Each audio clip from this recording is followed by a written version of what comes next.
and we end up down some kind of massive rabbit holes or something like that, and have an amazing conversation. So I've just turned on recording, and I'm just going to quickly share my screen, because that's, I have discovered, is the easiest way of making sense of putting these videos up. So we're going to do the usual quick icebreaker. Then we're going to go through the housekeeping. We'll run through the previously on. Just a sec, I just need to let a few more people in, because that always happens just as I start trying to make sense of this as well. We'll run through a bit of some of the important decisions that we've made. I'm going to run through a bit that I've been working on, which is one of the latest pieces of service design that I've produced, which is what is a NaPTAN. And this is a run through of the data that we should hold, because it'd be really interesting to get your feedback on whether we should hold it. This is what Catherine, our SRO, and myself believe that we should be holding, and what those stops are. This is thinking very long into the future, but also looking at the things that we aren't holding. How do we get them on board? Should we have them on board, and things like that? Then we're going to go have a little bit from JM, who will introduce himself, from the development team of what we've added to NaPTAN in the last year.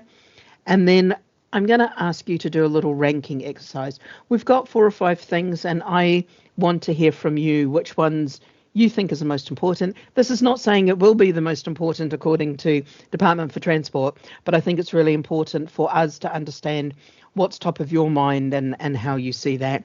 And then, of course, standard feedback corner. Does that make sense to everyone? Everyone's locked in for the ride? It's a little bit more of a talking from me than an interactive one today, I'm afraid, just because it's a year in NaPTAN. So we're going to go through, going to do name, pronoun, where we're from, and our favourite bus stop or train station. So I'm going to start first, and I'm going to go down the list as it appears to me on my screen. So I'm Dr. J, use they as a pronoun. I'm a service designer, business analyst, hand wavy, SME type. And I like the way I say SME, because we're now hitting the Panto season, so I'm expecting many of you to go, oh, no, you aren't. And I can say, oh, yes, I am. I have read that damn schema so many times now. I can begin to quote from it. And I'm currently working for DFT. Excellent. Thanks, Paul. We'll skip past you, or you can type it in and I will read it out.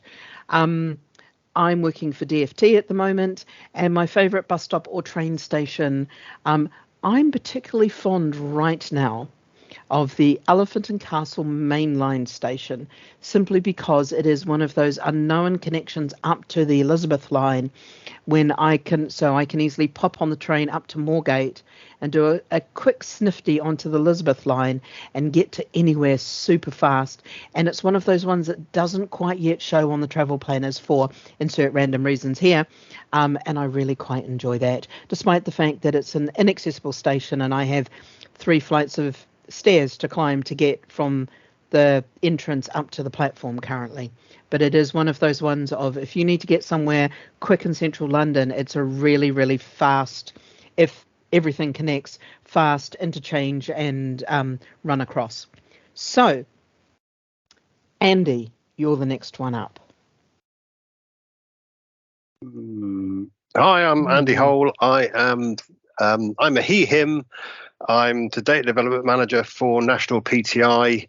My favourite rail stop is the Kingswear, which is the Kingswear stop, which has the views over the River Dart. It's the steam train stop that then you get off that and get on the ferry. So it's got fantastic views and everything. So I'll go for that one. That sounds amazing, and that is going on my list of places to go in the summer. Di, you're the next one up.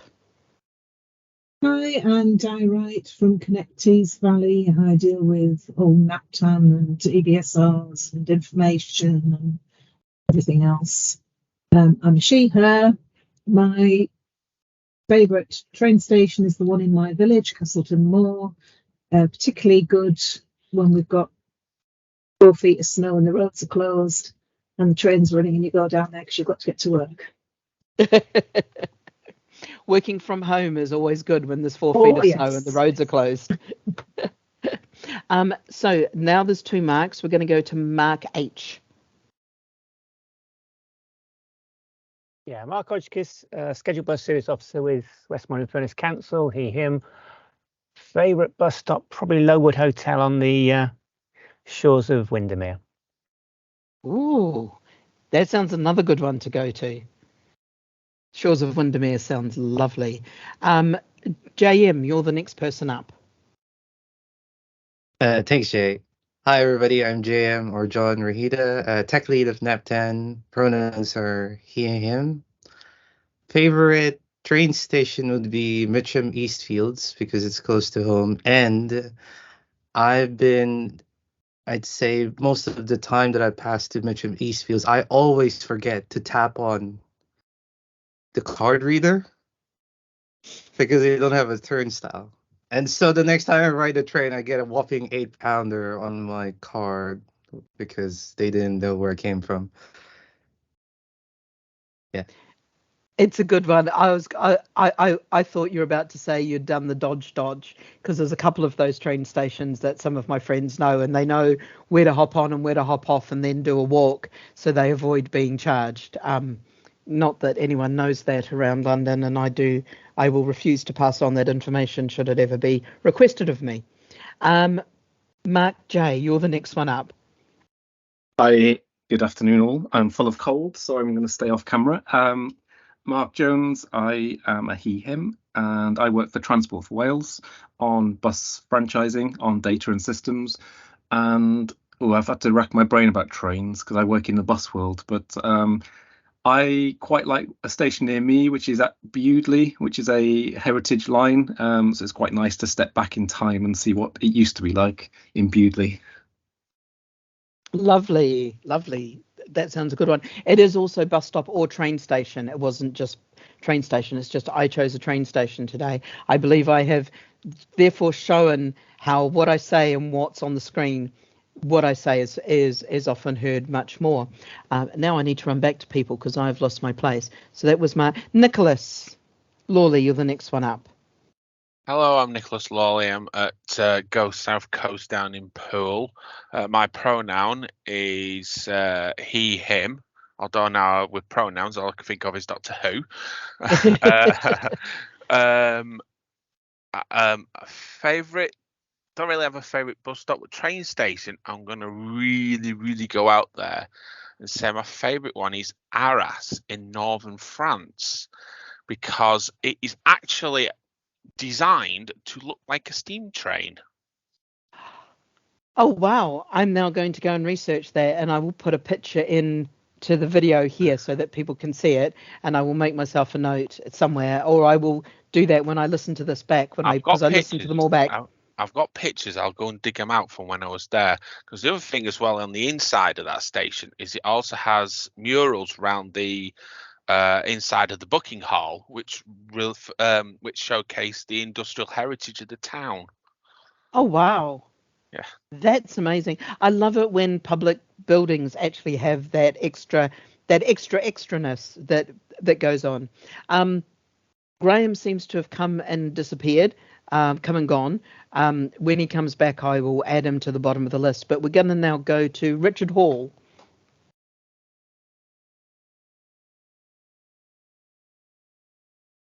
Hello, everybody. Yes, my name's Richard Hall. I work for Ito World. Pronoun he, him. My favourite railway station. I like to travel by train, and one of the best railway stations I've ever been to, I think, is a place called Filisur, which is in a remote part of Switzerland, and it's a junction of two electric narrow gauge lines, and when we changed trains there we had about half an hour to wait, and it was a wonderful place just to sit and wait and enjoy the views around the surrounding countryside and mountains. And I'd love to go back there sometime. Oh, that sounds amazing. I'm loving that this is now turning into a travel log of places where I think I should go to see these train stations. And Roger, you're the last person up today. Hello, Roger Court, he, him, Kent County Council. I think bus stops are not really memorable enough to have a favourite one. But when it comes to train stations, I'm fairly fond of Canterbury West, which is on the end of the Ashford line, which is where I live. Solely because it's one of those old-fashioned train stations. It's not one of the modern monstrosities, and because the line crosses the high street to get there.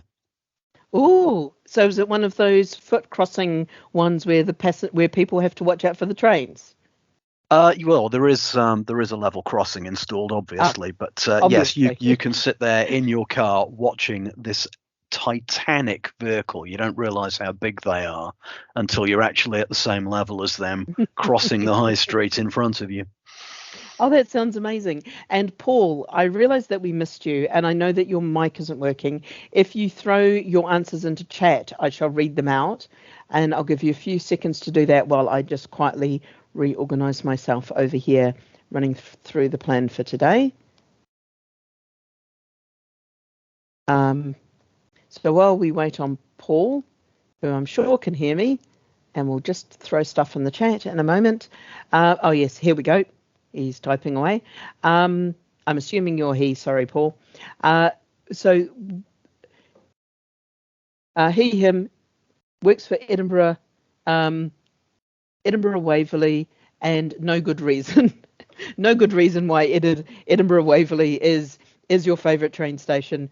It's just, I'm assuming it's the one close by. And I'm also going to make the assumption, therefore, that you are in Scotland and working for Transport for Scotland in some capacity, because I have met you before, but I cannot recall. You live in Wiltshire. Brilliant. Excellent. So seeing previous meetings, you can go, there's a YouTube channel. I recommend watching these on high speed. Otherwise, you are watching 2 hours of me trying to remember where people work in real time, and also figuring out that County Durham is not an island.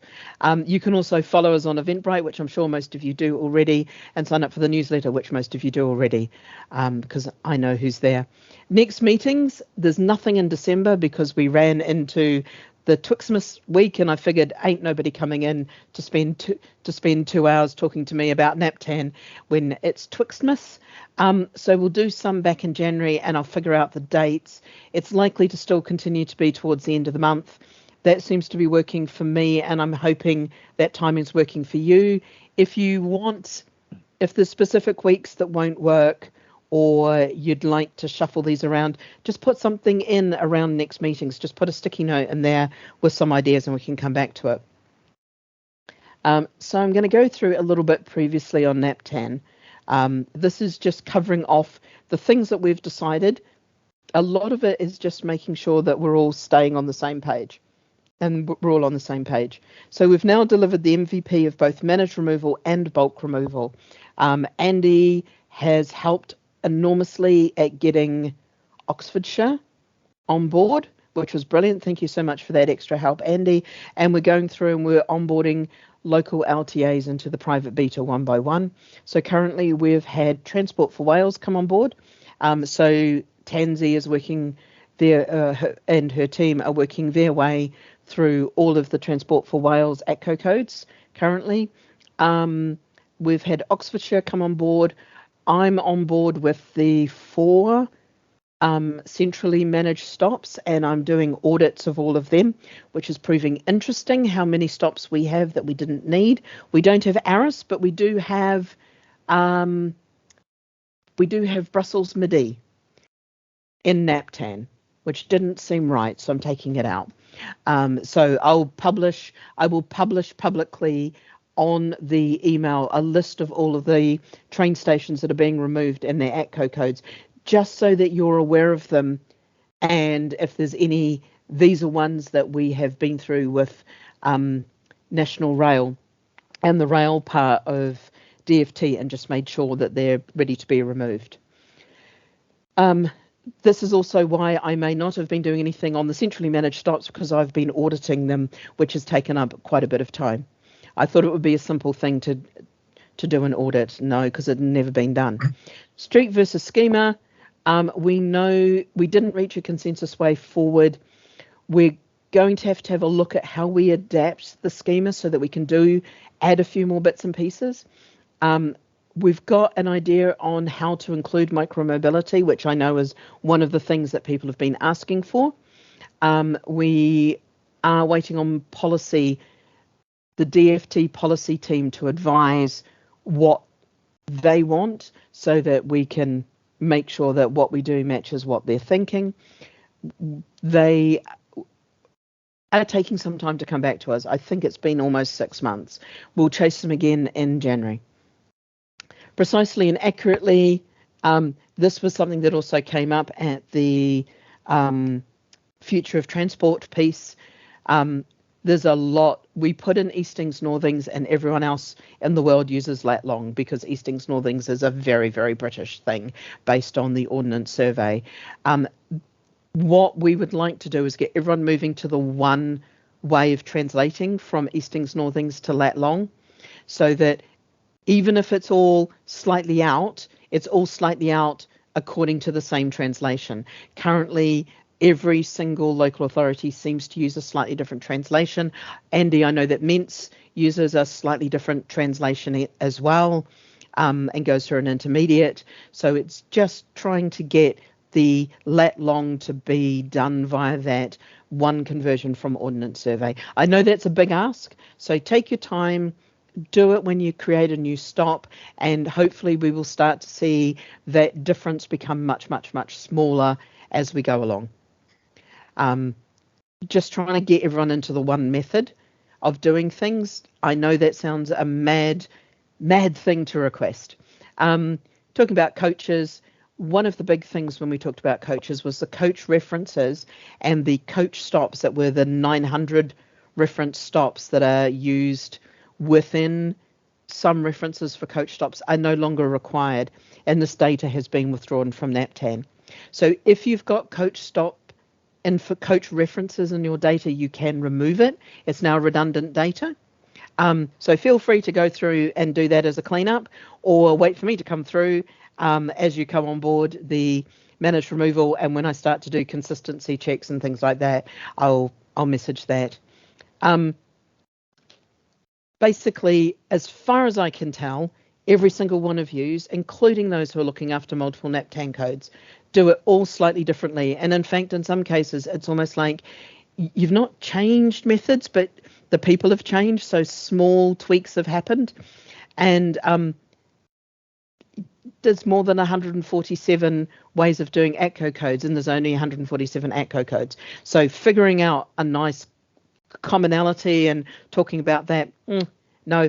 But one of the things that I have been able to do is, if you are working in a local transport authority, you've picked it up and you're trying to figure out how to get NaPTAN codes or how you're building your ATCO codes, come and see me, because I've been able to break the code for at least one of the LTAs for somebody who picked something up that had no references, had no record of how they did it. And I've been able to create a spreadsheet that allows them to do it and to consistently continue to build them on the same patterning and everything. So that's a little side job that I will happily do should you need it, because it's helping me also understand how some of the different codes are put together.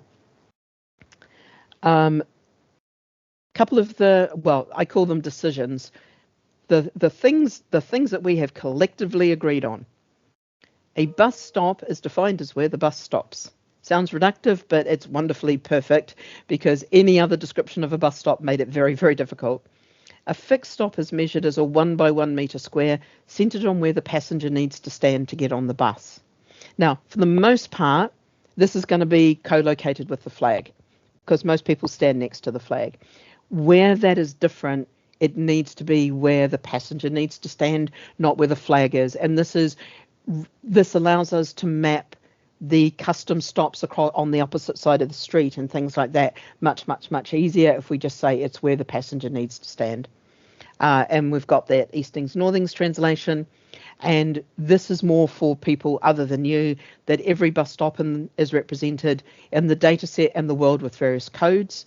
So there's your indicator, there's your NaPTAN code, NaPTAN code, your ATCO code, and then either of these is generally used to build the QR code. So the QR code generally references the NaPTAN code, although some people reference the ATCO code.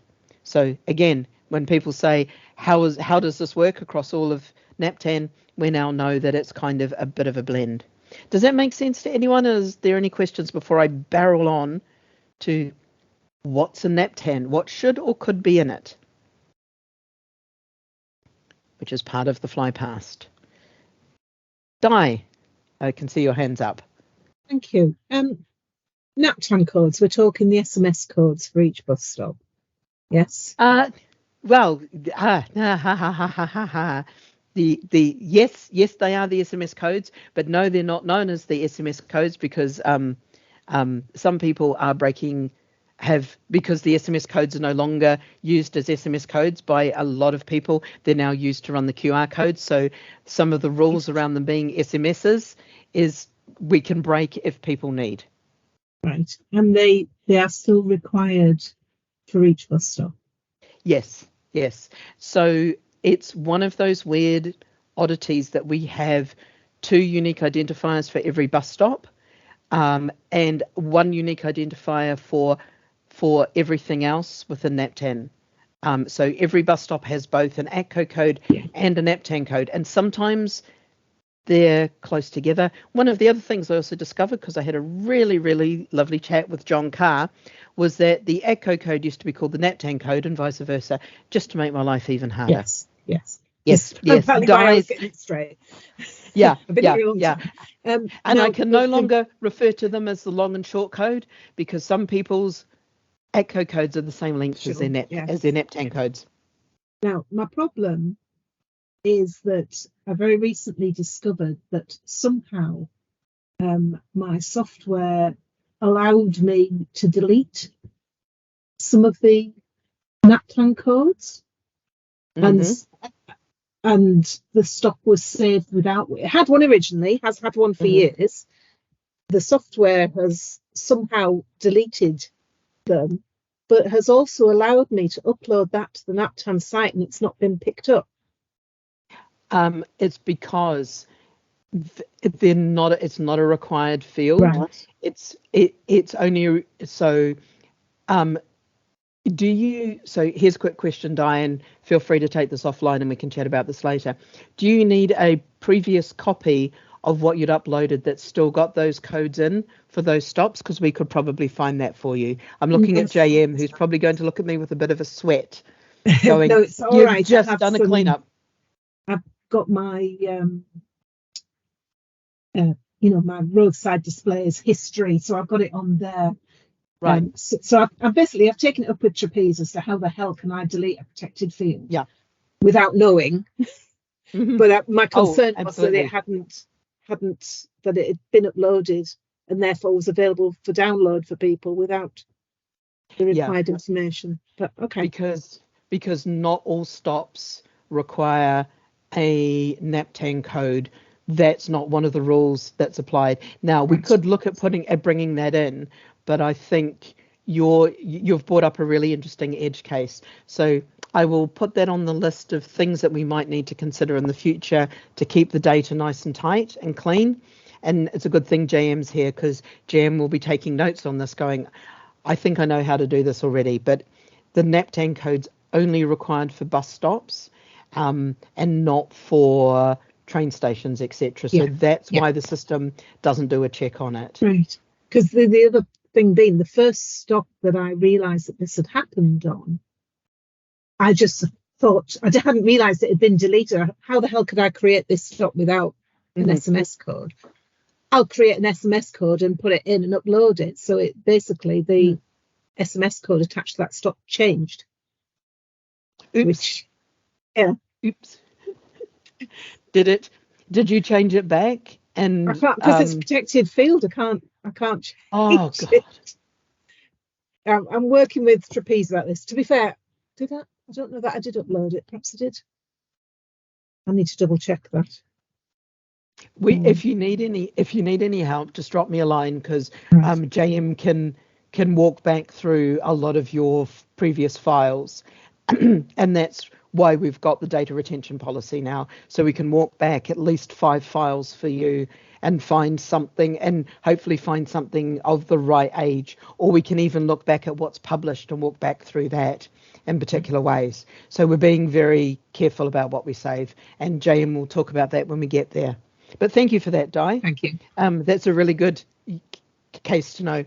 Is there anything else before I race on to what we should hold in NaPTAN? Because it becomes really fun and interesting. So what I've tried to do is define these. Now, this is very much, if you've heard me talk about the little ladybird book of bus stops, is kind of the model that I'm trying to build out on, of writing this information so that I can show it to people who've never really worked on this before and understand how we're breaking things down and what the difference between some of these are. So I know some of this might be obvious to use. If it seems obvious and it looks like I've made a bit of a mistake, let me know, because for the most part, I'm trying to describe it to people who don't know about these things. So we've got a bus, which is a public bus, can be boarded by any member of the public with a valid ticket. Then we've got a private bus, and this is a bus not for public use, it's paid for privately. e.g., there's a Tesco shuttle bus in Welwyn Garden City from the train station to Tesco offices. These aren't in BODs, and I made a little exception around bus tours. These are private services the public can buy tickets for, but they do not often allow people off, and it's very much a private bus rather than a public bus in terms of services. There's closed school service. I know this is contentious. I don't have a line for you yet. We are still waiting on the line for that. For the moment, the line is just do what you're doing wherever you're doing it, and whichever way around you're doing it, and come and talk to me if anything happens. This is a subset of private buses that are used for school services, and users need a valid ticket from a school or organisation to be on them. And then there's also a community bus. Now, some of these community buses are public, members of the public can catch them, and some of them are closed community buses, and I haven't split them apart. I may need to at some point. These are not held in BODs, even though they are often the buses that run around a small parish area or something like that. So that is one of the odd, and they do use NaPTAN stops in some places. So I'm just made friends with the community bus team and trying to understand how they're being seen and how they're using NaPTAN. So there's a few fun bits there. Then we move on to coaches. So there's a public coach, which is, for example, the London to Edinburgh National Express. Mark J. Just a quick observation, I guess, around buses, just to complicate matters. But do we want to, as a subset, talk about demand responsive buses as well, because they're a bit of an oddity in terms of sometimes they use a NaPTAN stop, sometimes they don't, but they're worth probably mentioning at some point when discussing buses. The stop types are mentioned. I can go across to the stop types. But the buses, a demand responsive bus is a public bus, but their stop is one of these custom hail and ride flexible ones, which is a bus stop on the street that is unmarked by any infrastructure and doesn't have a physical timetable nearby. Okay, now so I skipped ahead. Yeah. Sorry. Oh no, it's completely fine. And in fact, what I might do is do it this way. So before moving on to coaches, these are the 4 types of buses. Broadly, I think there might be a tweak there around community buses. I think there's open and closed community buses, but I think closed community buses are very much like closed school services, and I might just create a closed buses group that's, you need to be a member of an organisation or school to catch them. In the stops associated with these, there's a marked stop. You can see that I had lots of fun with drawing and tracing and finding stops from various people. So there's a marked bus stop, which is on the street marked by a pole or post, usually has a timetable and waiting infrastructure. I've called your shelter, your bus cage, your bays, etc. waiting infrastructure. And in Scotland, these are called bus stands, just to make my life Then there's custom hail and ride, shown here by basically a country lane. It's a bus stop that is on the street and is unmarked by any infrastructure. It does not have a physical timetable nearby. In some areas, the hail and ride is marked on lampposts, and in some areas, the DRTs are marked with a centralised posters, but they may not be along the roads by each bus stop. And then there's a bus station, which is a collection of bus stops that are off the street and are marked into multiple bays. Tried to show what a bus station is. And in England, the bus places within a station are called bus stands. Scotland can call these stances, just to make life a little bit easier when you're trying to describe the difference between a bus stop and a bus stand. Just making it very clear to people, because we're working across boundaries. So running back across, we have coaches. There are 3 types of coaches that we need to be aware of. There's a public coach, London to Edinburgh National Express. International public coach, London to Paris Megabus. And a private coach, which is taking a group of people from Grays to London to go see a show. So the private coaches are not anything we need to concern ourselves with, but the international public coach and the public coach are ones that we need to manage stops for. And there are 2 types of stops that we need to list out. One is your marked coach stops on the street that is marked by a pole or post, and this usually has timetable and waiting infrastructure. And because of the way that things are coded up currently, for a lot of systems downstream from us, downstream from NaPTAN, they are seeing a coach stop and a bus stop as the same thing and are listing all bus stops as coach stops, which is something that I'm starting to try to recognise and get in front of.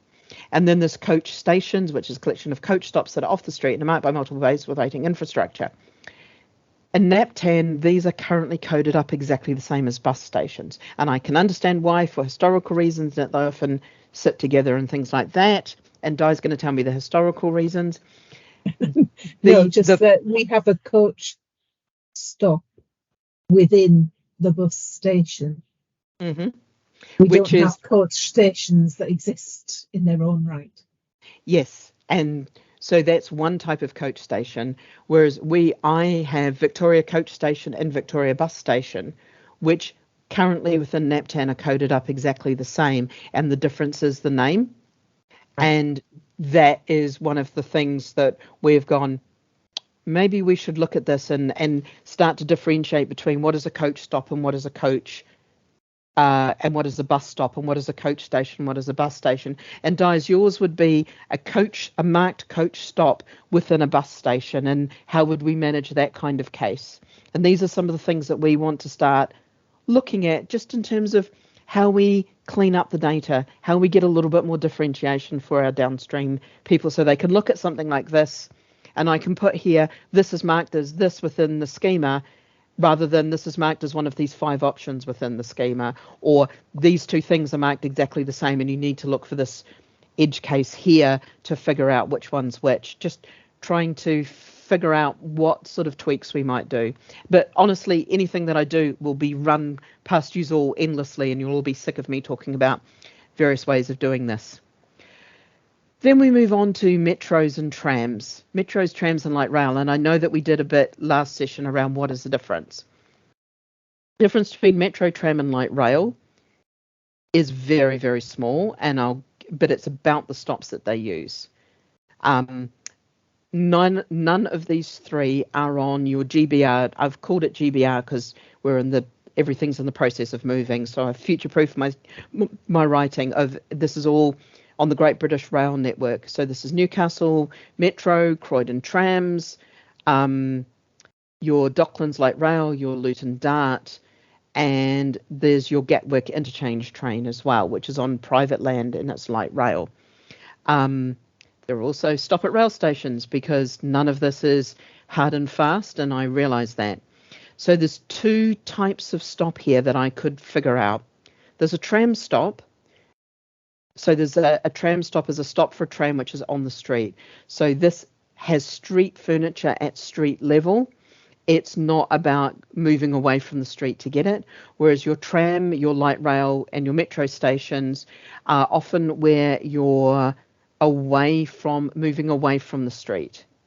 So some of your big tram interchanges are separated from the street, whereas your tram stops are actually on the street, very much like a bus stop that's visited by a tram. Does that make sense in that differentiation? And this is literally me trying to figure out how I explain the difference between what is a light rail, and I'm using the DLR and the underground to try to describe some of these, and what is a tram stop. And for example, in Wimbledon, some of the big tram stations are within, or the big tram stops are within rail stations, and they've got a lot of infrastructure around them. Whereas when you're out on the street, a tram stop is like a bus stop, except it's got rails in front of it, not a bus gate on the road. Does that make sense? And Nicholas is going to help me out here. Actually, it's more of a curveball. Because you've got something like, what about something like the Manchester Metrolink, whereby it runs where it's got stations because it runs on old railway alignments, but they run in the city streets, but they're on raised platforms. I will have to sit down and figure that one out. What I wanted to do was kind of give us a little bit of help of being able to differentiate between it's something separated from the street and it's something on the street. And they're probably one of those ones where it would be on a case-by-case basis as to what you had to do to get to them. For example, the ones that a lot of the tram stops in Croydon, they've got a little bit of a raised bump to get on. So you've got, it's almost like a reverse curb cut so that you can get up and onto the trams, because your trams can't kneel to a ramp or anything like that. But it's kind of, that's minimal street furniture compared to having to go up a lift to a different level to catch a DLR. It's trying to describe those two stops and slight differences. Does that make sense, Nicholas? And yeah. Possibly it's going to be on a case-by-case basis. I just thought I'd mention it because it's obviously one I'm familiar with, because originally I'm from Manchester. Yeah. But as well, because there's also the other concept that, are you familiar with tram trains?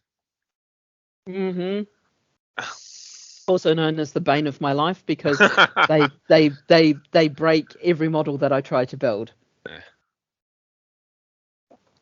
So also some of this. So one of the two differences is this is separate from the street infrastructure. It's either elevated or off to the side, or you've got to go through something to get to it. Whereas these stops are very much on the street, and you can walk up to them or go up a little platform or something to get to them. Yeah. This is more, let's kind of think about whether this makes sense and then look at how we define this and use what we've got already within NaPTAN to describe this. So trains. Telling my SRO that they own steam trains was one of the best days of my life, because they were so excited. Andy, you have made various people happy with reminding me that I own Heritage Rail. So there's rail. We're defining a train rail as anything that's on the GBR rail network. And this means that those stops are owned or part of the GBR British Rail network, and they're held within their data set, and we hold a copy. That data set filters down to us. International rail is just indicating which ones are international.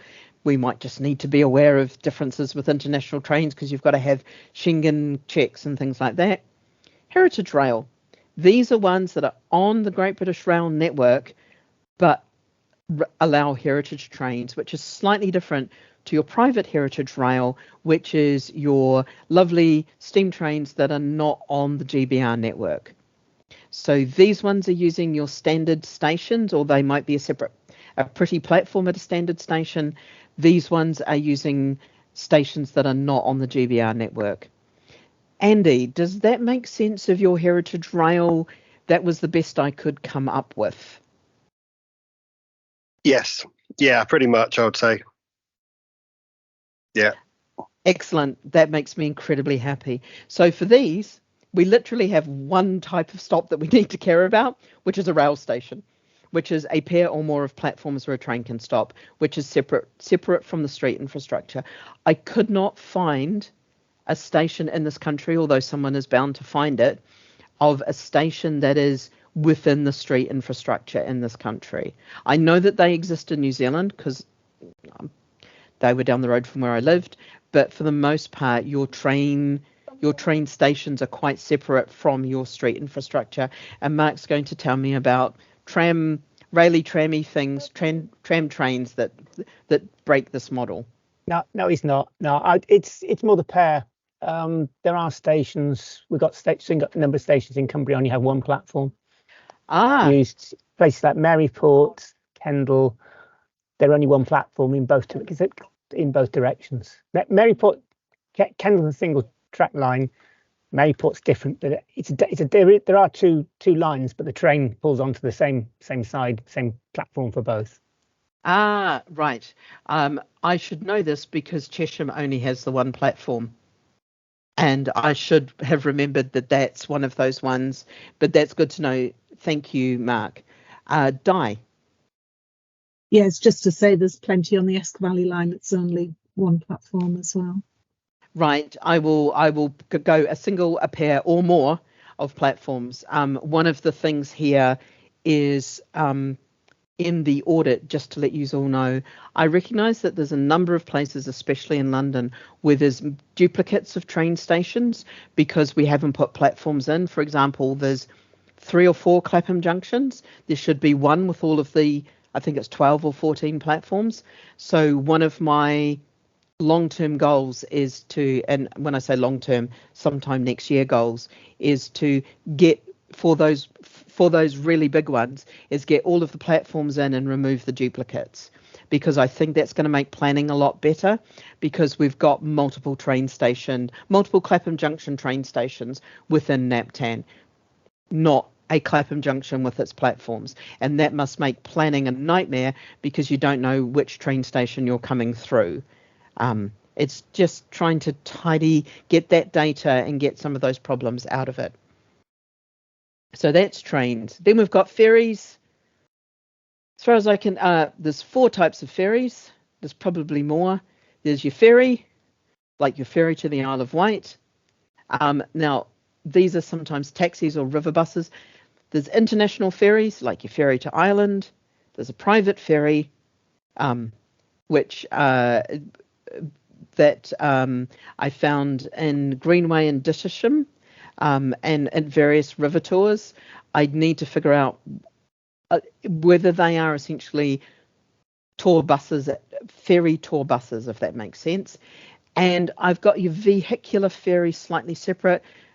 Thinking of the ferry in London that goes across the river that has suddenly disappeared from my memory, if anyone can remember what it is. Di, you're about to tell me either that ferry or give me another example of a ferry. I've got another example.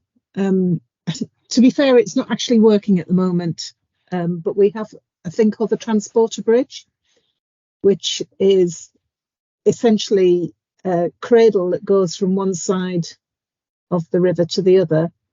You drive on at one side, they close the gates, and then you're taken across, but you're above the water, so you're dangling from the bridge.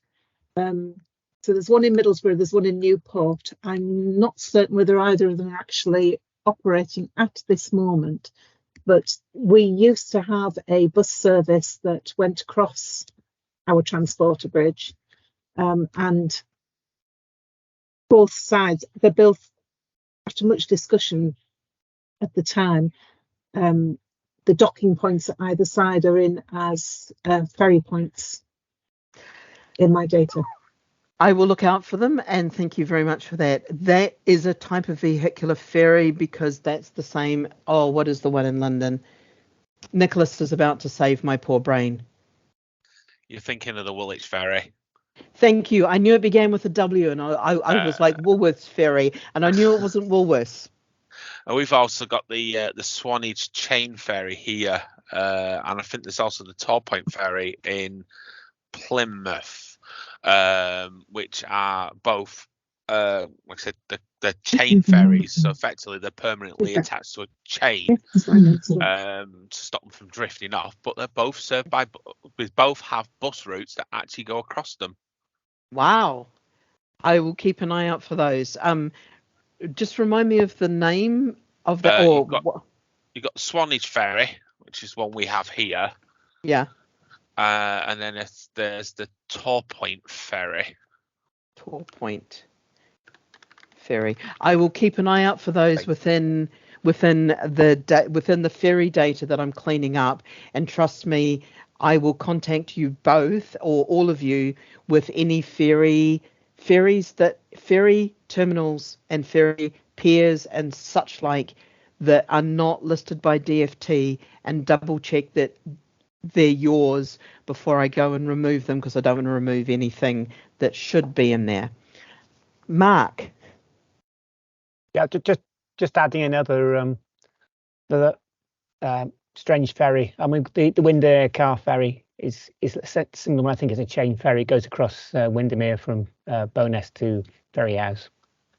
I think it's down as I just tried to check up. I couldn't find it, but I'm fairly certain it's down as they're both as ferry piers rather than bus stops. Yeah, and I want to double check that I've got those ferry piers in the right way, because DFT gave me a list of ferry piers that was very short compared to the list that I had. So I knew there was maybe something here, and I think I've found them. So thank you. Roger. Hi.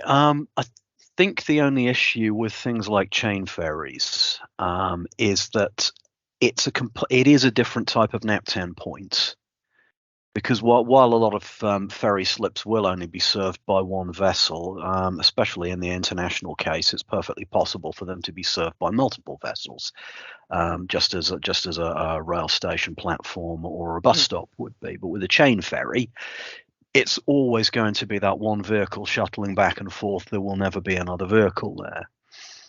And another example, and admittedly this is about as much of a corner case as you could possibly find, would be the Isle of Wight hovercraft ferry. Oh, good because grief. it's the last commercial hovercraft service in the world, apparently, probably for very good reasons. But of course, hovercraft, typically they used to just come up the slipway. So you end up with something that's technically a ferry terminal, but there's only one type of vehicle that can use it. Yeah. I don't know whether it's worth creating a different type of NaPTAN point just for that one service, though. And I love this, because what I was trying to capture with those vehicular ferries is not the ferries, for example, this sort of ferry that's been drawn here, which I used for everything just because I only had one ferry at the time. These are the ones like you see up in Scotland, where people can drive their cars on and they can leave the ferry. These ones, I was thinking more of the Woolwich ferry. So I think it's about me making the definitions a little bit closer, and therefore, because at the Woolwich ferry terminal, I believe it's only the Woolwich ferry that pulls up, because it's a roll-on, roll-off type ferry from memory, although I've only seen videos of it. Google name it a hoverport. Oh, excellent. I've called it a hovercraft ferry. I will go and find it and see how we've coded it in. And Andy's going to tell me how he's coded it in, because he looks after the Isle of Wight. The Isle of Wight and the Tor Point ferry, the Isle of Wight ferry, the dark chain upper ferry, I think it is, or is it the lower ferry? One of them is chain, one of them isn't. They're all down as ferry terminal. So why do we need separate stops for them? We don't. It's more making people aware of the different types of vehicles that call it those stops, but also if they're a ferry for only one type of ferry, that is slightly different to a ferry terminal. Just making sure that people who are expecting something don't think, oh, I could catch this type of ferry there, and start looking for it. Just trying to refine our data and make our data a little bit more understandable for people who haven't spent 20 years in this business. Okay. That's all that I'm trying to do, is just define these different types of ferries so people can go, oh, I understand the Woolwich ferry is one of these ferries, but it uses this type of stop. We don't need a separate type of stop. I don't need a separate type of thing. I just need to say this is the sort of, you notice that none of these are referring to their codes. It's more, this is the type of transport that we're looking after, that the public might use. Nicholas. Yeah, I'm going to say there's again a slight curveball with the Sandbanks ferry. One of the ferry terminals, as it's called, even though it's not actually in Diva, so not in Travelline. I think that might be because it might be a semi-private. You can actually get a walk on though. There is actually a foot ferry onto Brownsea Island that goes from a little booth on a little jetty right next to the main chain ferry. So yeah, We'll figure that one out. It might be something that has to be all encompassing. Yeah. But I think generally with Sandbanks as well, is even though you can get foot passengers from one side to the other, technically you can also get a bus fare, because you can board on one side, get on the bus, so you've got the advantage of the open top bus, and get off on the other side, and it costs the same as getting a foot crossing. Oh, this brings into the fares part, but let's not touch fares. All I'm trying to do is get an understanding of the different types of transport that we would be considering within NaPTAN. Sorry for the complexities. Oh no, I love the complexities. The complexities are what makes me sit down and rethink how this should be described. And I think I've not quite got ferries right, and I need to think about what I call vehicular, because I use that as an idea, and I think there might be something slightly different there. Andy. I'll just answer it. Yes, we do need Nicholas, an experience.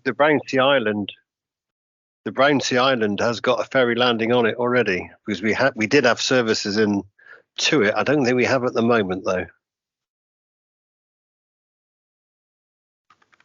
I will just add that down there as another one to look at, and I will go hunting these down. So, are we fine with ferries, or have we done enough with ferries? And we can move on to taxis, which gets even worse, because I've also been asked to include car shares essentially, but that's a longer discussion that I won't get into today. So we've got your Hackney carriage cab, which I've used a black cab as an image of, but it's not always a black cab because it's not always accessible. And it's a hire car that can be hailed from the street or from taxi stands.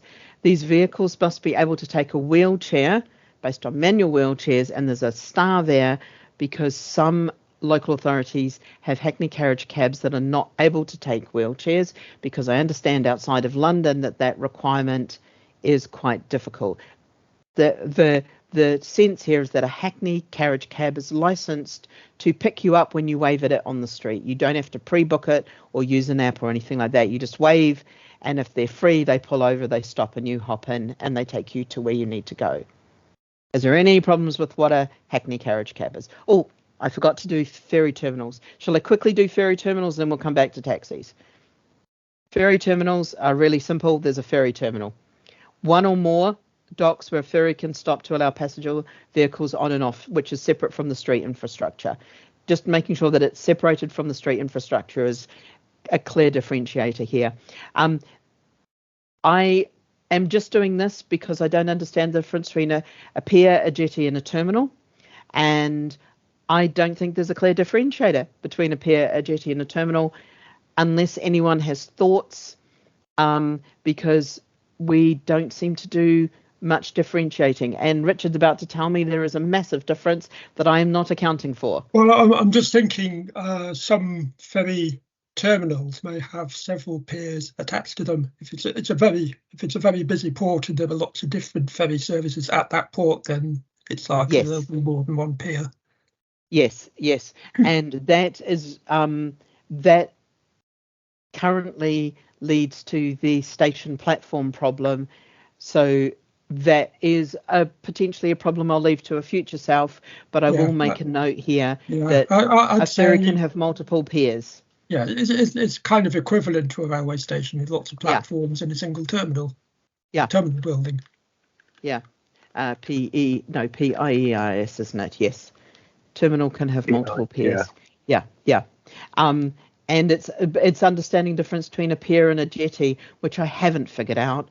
Nobody seems to know the difference, and I think it is size of the thing that is calling at it. So first up is Andy, and then Di. Andy. I've got our piers represented like the same way as I do in RSE, like a rail station entrance. So the pier is the interchange from my foot network, so my foot georeferencing point, to my ferry, which may be in the water. Yes. That's how my piers are represented. Thank you. That's good to know. Di.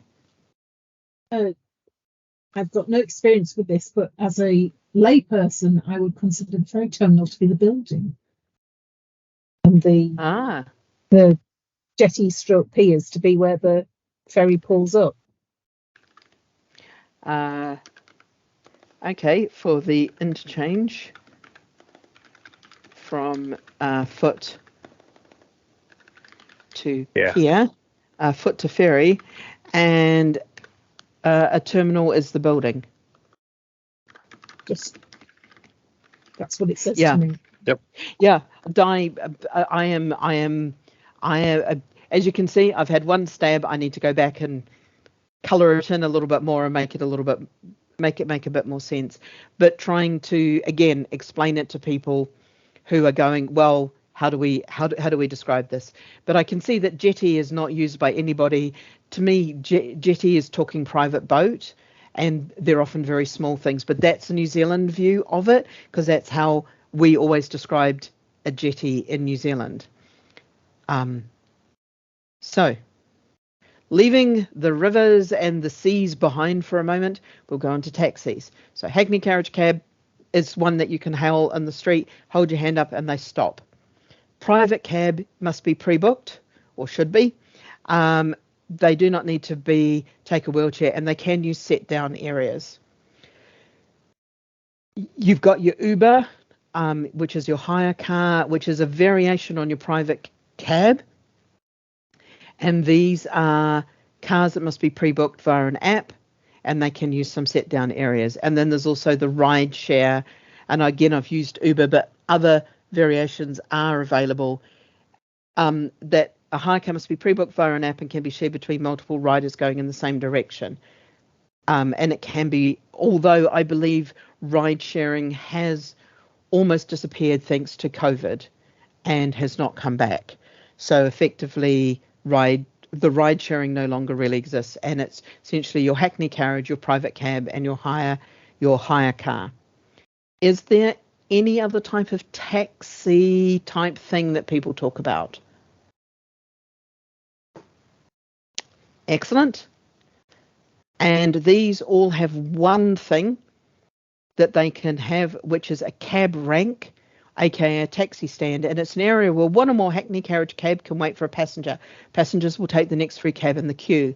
There will often be a queue of passengers and a queue of cabs, e.g. the cab rank at King's Cross and Pancras Station, which is one I use a lot when I'm coming back from travelling. This is the only infrastructure that we need in NaPTAN to cover cabs, because everything else is just wave at them on the street. So, and the idea of a cab rank is it's somewhere, or a taxi stand, is it somewhere where on the street where you are more likely than other places on the street to find a cab. It doesn't guarantee that there's a cab there. It's just you are more likely to find a cab there. Does this make sense? And I will hand it across to Di. I don't know what it's like in London, but we do have situations where it's only a cab rank certain hours of the day. Oh yes, yep, for example, or whatever. But yep. and that distinction is made in the original schema if it's a shared Yes. taxi rank or a taxi rank. So, you use something, and I wish to understand how you're seeing it because the schema does not define it clearly. So there may be hours of operation. So, Di, what is the difference between a taxi and a shared taxi? So a taxi rank is 24 hours, Yeah. accessible for a taxi. A shared Yeah. taxi rank is only limited hours, and so you might have cars parking in there or whatever, or a bus stop or whatever, if it's outside of the taxi rank. That is the fourth definition that I've had of what is the difference between a taxi and a shared taxi. So I'm going to ask Nicholas put his hand up. I'm going to talk to Nicholas and go on, give me another one because I know that there's 4 more.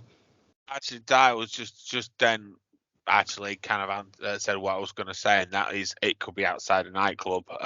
It's quite common that you find them that they double up as like in the daytime as a parking bay or a bus stop or a loading bay. They could actually be a loading. They're quite often a loading bay because during the daytime, or the disabled parking during the daytime they're outside shops, but at nighttime they're outside nightclubs.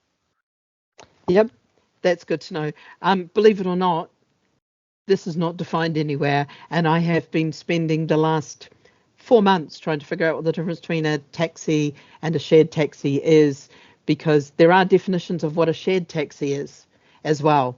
So I will, when we get on to how we map in taxi cab ranks and things like that, we will cover what the difference is. But thank you for that, both of you. That's been incredibly useful.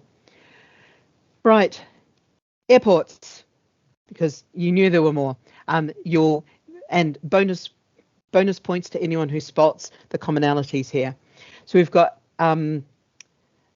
I've spelled out different ones just because we needed to, and I've put in planes and helicopters because that's also quite important. So you've got national, international airports with terminals, which is, for example, London Heathrow. Then you've got national, international airports with a single terminal, e.g. London City Airport, which only has the one terminal. Then you've got a national airport only, for example, Ede London Airport in the Orkney Isles. You've got a private airport, which only offers private jet flights, e.g. London Farnborough. And then you've got a heliport, which is e.g. the London heliport in Battersea. Is there any other type of airport that we would need to consider here?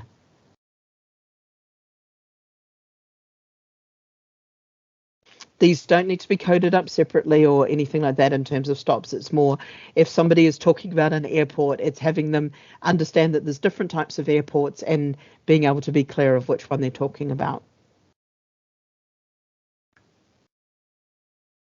And for a moment of ludicrousness, I was so pleased that I found Ede London Airport in the Orkney Islands, because every single one of these is a London airport, even though Ede London is in the Orkney Isles. And there are 2 things that we need to define as for somebody to travel, which is your airport, which is the big infrastructure, and your terminal, which is almost like your platforms within an airport. And as long as we've got those 2 things, we can describe all of these different airports in different ways, all of these different styles of airports in different ways. Not hearing any screams.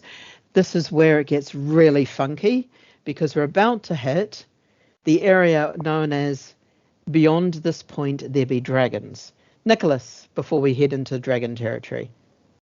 I think this might be one that Andy can probably confirm, but I think the heliport, I think there is actually a heliport at Penzance, if I remember rightly, that offers scheduled flights to the Isles of Scilly.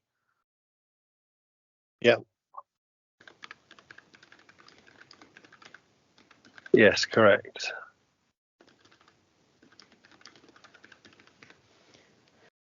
Right. Of course, there's always the there's always an exception that you can find for me of any definition that I have made. Let me go and tweak the definition of a heliport so that we include Penzance. I did. Right, shall we run through the quick dragons? These are the things that we don't have in NaPTAN that we should. So we've got telecabines, which is your cable car. This is your IFS cloud in Greenwich. I think that's probably the only one at the moment, but it's currently coded up as an underground station, which is the least applicable thing that I can think of for a across the air cable car, is to be coded up as an underground station. But that's just an entire piece between me and Transport for London, and we might sit down and have a look at what's the best way of handling that so that we can make our data make sense with the least amount of problems.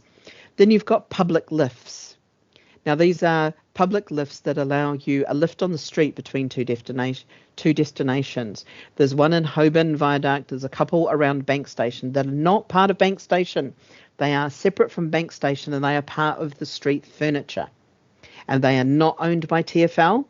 They are owned by London somewhere, and they are run by London something, and they allow disabled people to travel where there are a whole pile of steps between two parts of the street. And I'm sure they exist in other parts of the country. And there's also funiculars, and I'm not going to attempt Aberystwyth properly because I can't get my tongue around it, Cliff Railway. So there's quite a few funiculars around that we know of, some of which are coded up as heritage rail, some of which aren't, some of which are coded up as something else. So we just need to go and find them and figure out. Pooling them into one, that's what we kind of want to do. Putting in the public lifts, because that's going to help people navigate their way around and understand that there are ways that they can get from where they are to where they need to be that doesn't involve a 3-mile round trip. Or it's not 3 miles, but in central London between Holborn and Holborn Viaduct, between the street and Holborn Viaduct, there's some really interesting public lift infrastructure, and also figuring out where we've got cable cars, if we've got cable cars anywhere, and what they should be listed as. I was almost going to be as ludicrous as put the London Dart in as a cable car, because it is technically a cable car because it runs on cables, but it is not a cable car in that it runs on the air. It is a cable-driven train because of the steepness of the thing that it has to go up. We literally, research is required. That's all that I've put down there, of just going, if we want to do this, we need to go and away and research it. Then we hit micromobility, and this is what I've taken through to the micromobility team to get them to have a look at and see whether or not this makes sense. So we've got 3 types of things that you can hire as micromobility currently. You've got your public hire push bikes, and I'm calling them push bikes because they're not electric. So I'll call them push bikes just to be really clear. You've got your public hire push bikes that you can get from posted infrastructure, which are locked at the end of hire. And for example, these are the Santander bikes in London. So these are ones that you have to put into a physical infrastructure and know where that infrastructure is. Then you've got your public hire electric bikes, which are from non-posted infrastructures and where bikes can be left in any area. Now, some councils are now marking little places on the footpath to leave these bikes to try to corral the bike mess. But for the most part, these electric bikes are hired from the street to another place on the street, and they aren't corralled anywhere. And then we've also got the electric scooters, which are like the electric bikes. They can be grabbed from non-posted infrastructures and they can be left in any area, e.g. the Lime scooters in London. And some areas have them marked on footpaths, and some areas have areas where the e-scooters cannot be left. And I'm also aware in Birmingham, because Birmingham blew my mind, that they potentially allow, I didn't go and investigate and I needed to ask, they potentially allow their public hire electric scooters to be docked in the same dock as their public hire bikes. And hopefully Nicholas was going to confirm that for me. Actually, we have it down here. We have barrel bikes and barrel scooters. Barrel bikes are push bikes, but they are not in a docking station. And they are basically stationed at marked bays, as you say, and they are generally co-shared with the electric scooters because they are part of the same scheme by the same operator. Scooters, and but they're within bays. Yes.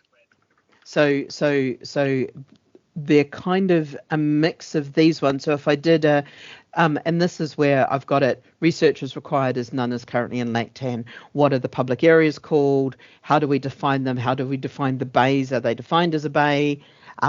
Because some of this is coming out of pilot into realsies, and it's one of the requests that's come through quite a few times is we need to show these micro-mobility solutions somehow in NaPTAN.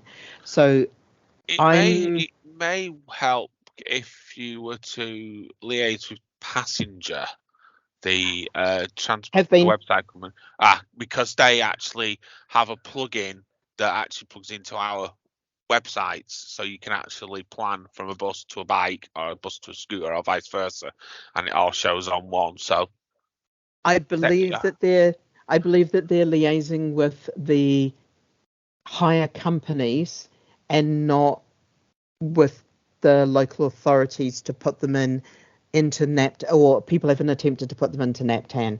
So it's trying to figure out how we would go from having to use Passenger to do their interface to how we would put that within NaPTAN. So there's a consistency across all the different providers and all the different local authorities, which is why I have left this is quite a hard problem to solve.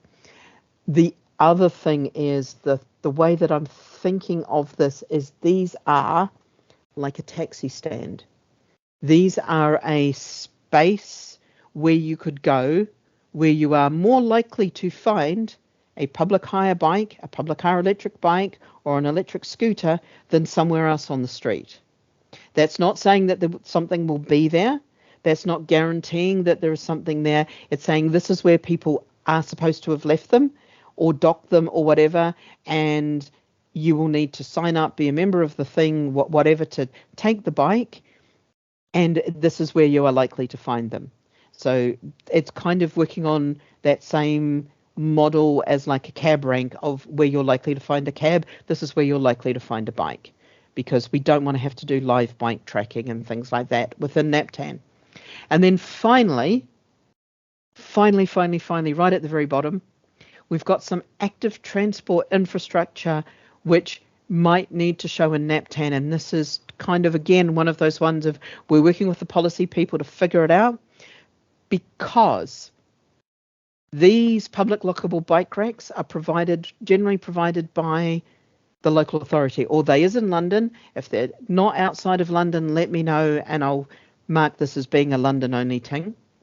And there's also cycle rail bike racks, which are bike racks within or adjacent to train stations, rail stations, which are generally CCTV monitored or lockable, where people can store their bikes in while they go. So they can plan a bike, safely store bike, hop on train, do other part of journey, come back on train, go to safely stored bike and find bike again. And an example here is Brighton, where a friend walked me through how they store their bike in Brighton. Nicholas, you're going to tell me that this is madness to even consider putting these in NaPTAN. No, actually, I was actually going to give you an example from the northern homelands of mine in Greater Manchester, where they have bike hubs at bus stations. So and they're somewhere where you can store your bike. Yes, yeah, it's literally a sort of indoor storage facility where you can park, where it's secure, you can park your bike, etc. But it is located on the bus station. Because I've got them at rail stations. I hadn't seen them at bus stations. Yeah. So it's good to know that they also are at bus stations. So I'll change that train to train/bus. Andy, you're going to tell me I'm mad. No, not at all. Hampshire's just asked me. We've got stop assets in our data. and we have cycle parks with our bus stops. So there's many bus stops that have number of cycle bays, and how many they can have in that bay. So no, it's happening. Excellent. So I'm not massively ahead of the curve, but I'm ahead of the big scary thing running along the curve. Thank you, Nicholas. Di. Yeah, I've got certainly one. I'm not a cyclist. Cycle Hub. It's not connected with a bus station or a train station, but it is on Stockton High Street, which is a building again, which is Oh indoor. yes, I was in there. You have been there, haven't you? Yeah, So Stockton High people Street can leave their cycle. bikes there Yeah. securely. Yes. So this is important because Active Transport is one of the groups in DFT who have been kind of saying, talking quietly about NaPTAN, but not knowing that we should be thinking about this. So this is really good. And again, there's research required as to how these things should be. What should we call them? Do we need them? The answer is yes. So it's kind of like, how do we go through this? Right. But on the I'm negative, actually surveying and plotting these things just fills me with dread. People should be able to tell you. Very quickly before I run on and hand over to JM, just to make sure that, because I actually had to do this exercise for Catherine, so I'm just going to run it through with you all. NaPTAN is a data set of the public transport within and I've called it mostly contiguous areas of England, Scotland and Wales. The Isle of Wight is managed by Hampshire. So this is England, Scotland, Wales, but not Ireland. Northern Ireland is not managed within NaPTAN. The island of Ireland and Northern Ireland is considered a single public transport entity. Brexit. And they use the DFT created version of NaPTAN and have their own version, and they do some quite different things, but they also rely on our NaPTAN for some pieces. So if we do anything, this is more by the way, we could break Ireland. Let's just be careful. And this is the land covered by NaPTAN. It's got the Isle of Wight. I managed to remember to put that on. Depending on the list, there's about 147. There should be about 150 by the end of next year. That depends on me figuring out splitting some of them in two. These are a list of all of them if you want to zoom in. It doesn't include the coach stops, the 900, because we withdrew that. And then the Crown dependencies of the Isle of Man, the Channel Islands and Guernsey are not included in NaPTAN. The Isle of Man is currently publishing to TNDS and also wishes to publish to BODS, but there is no capability for taking them into NaPTAN currently. I know that there's an ACCO code for them, but because they're not part of the UK as part of the national piece, we needed to figure this out. So the Crown dependencies are not included, because if we included the Crown dependencies, there's a question of should we include the overseas territories, at which point I said, we could go to the Falkland Islands, and my boss said we could go to Bermuda. And I'm like, I think we have very different views of the world.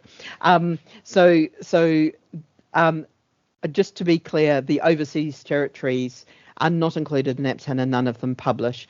The one that could potentially kick up is Gibraltar, but I don't believe that it would, because its public transport infrastructure is very, very small, because you can walk the entire thing and it's got a public lift. I think it might have some taxis and a few buses, but it's not got much infrastructure there. So we just wanted to make sure that this was all spelt out so that there was no questions. And if there are questions about including the Crown dependencies, email them in and I will take them up to Catherine again. Any questions before I barrel on? Cool. And now I get to hand off to JM, who's been waiting ever so slightly, ever so quietly, watching the chaos that I regale with everybody. So JM, I will stop sharing and you are welcome to share your screen or do what you need to do to give us some demos of what we've added to NaPTAN in the last year. Thanks, Jay. Good afternoon again, everybody. I'm JM. So, sorry, this is my first public meeting. I'm a bit nervous, so I apologize for that. But yeah, I'll walk you through the developments that we've done for the past year, and mainly these are the managed removal feature, the bulk removal feature, which I think is the much more exciting one, and the data retention policy, i.e., the policy of how we store or archive the files of NaPTAN on the long run up until, I guess, is that the 2050? Yeah. And way beyond. Cool. I'll be Yeah. sharing my screen now. Right. So just to set the environment, I am currently not in the live production NaPTAN website. I'm using the test one because I'm going to be demoing some of the features that we built over the course of the year. And the first one would be the managed removal feature, i.e., we had this, I guess, stale set of data in the NaPTAN data set that hadn't been there for quite a while. And we needed the facility to progressively remove them one by one without, I guess, interfering with our dependencies. And primarily, these are the bus routes or the routes that are currently using the NaPTAN stops, so as to speak. So one of our objectives to achieve that is to coordinate with some sort of a facility during, I think that was way around July or August or June, of how do we exactly know when a bus stop is currently being used. So one of the first things that we had to look at was BODS, or is the Bust Open Dataset from DFT. Unfortunately, it didn't had the features that we were looking for, and we resorted to the Travelline National Dataset. So for the Travelline National Dataset, this will give us the bus routes that are currently live throughout the UK, and which of these stops from NaPTAN are currently in use. And you'll understand in a second why we need that. For now, I will try to log into the NaPTAN website.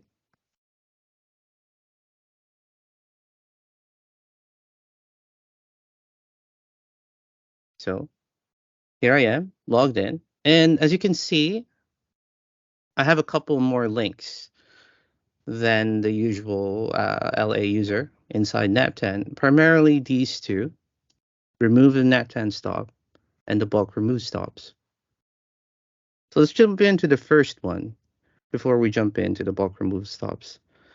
So for removing a NaPTAN stop, you could use the service if you want to remove a stop permanently from the NaPTAN dataset. And we put it in bold that this is not reversible. Once you removed it, it's gone forever. So throughout the process, we will implement a set of steps to check if we can really remove the stop for you, i.e., is the stop really from NaPTAN? Because you could give me a stop that's not in NaPTAN, and I will tell you otherwise. No, well, maybe I can remove this, maybe not. Second one is the stop already removed? And the third one is the stop currently being used in the live bus route? So before we start, you will need the ATCO code of the stop that you wish to remove. And again, if you need help in using the service, you can email us at that email address, nuptag@tft.gov.uk. So I'm going to start a removal process. And just to reiterate, I am in the staging environment. So whatever stop I will be removing, it doesn't have any effect on the real NaPTAN dataset. First thing is, you could check a stop that can be stately removed. So you have to give me an ATCO code. If I try to submit without an ATCO code, we see the usual validation saying that please enter an ATCO code. Luckily, I have one right here. So let's use this. This one is from the 420 ATCO error code. Let's paste that over there, and then we can check the stop. So the next screen that we'll be seeing is that this ATCO code cannot be removed. And we'll tell you the details of that stop. The common name of that stop is the new road, bearing is, and locality is undefined. It's not in the NaPTAN data set. And going back to what I've said earlier, is these are the checks that we've done. So this stop is in the NaPTAN data set. That's a success. This stop is already removed. Not already removed, failed. And this stop is not used in any live journey. That's also failed, because apparently this stop is currently used somewhere else. Does that make sense? We cannot proceed because not all three of them have succeeded. So we'll have to try to remove another stop. One of the future things that we're doing is improving that messaging, because I know that it's complicated, and we've got some work in the backlog to make the error, when those errors occur, make them a little bit clearer and make them really a lot more intuitive as users, because I realize it's asking a lot of your brain to parse some of the double negatives there. It's not in removed, and it's not in this, and it's a fail or a success, and it's so we've got some work to clean that up. Sorry, JM, I'll let you continue. No, thank you for the context, Jay. Yes, there is some work in the pipeline to improve those messaging contents in that site. So let's try to remove another stop. This time, let's try this one.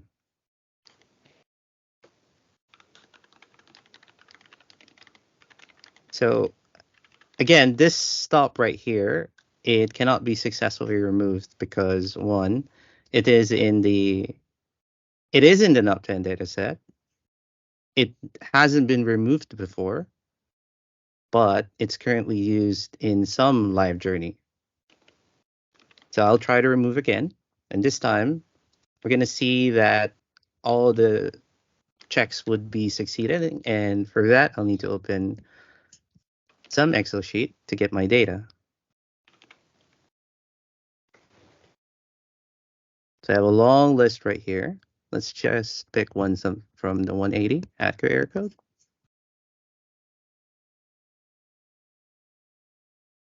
There we go. So here is a stop from 180 ATCO error code, and the common name is called Bolton interchange. As you can see, all the checks had passed. And again, as mentioned by Jay, we're going to be improving this on the long run.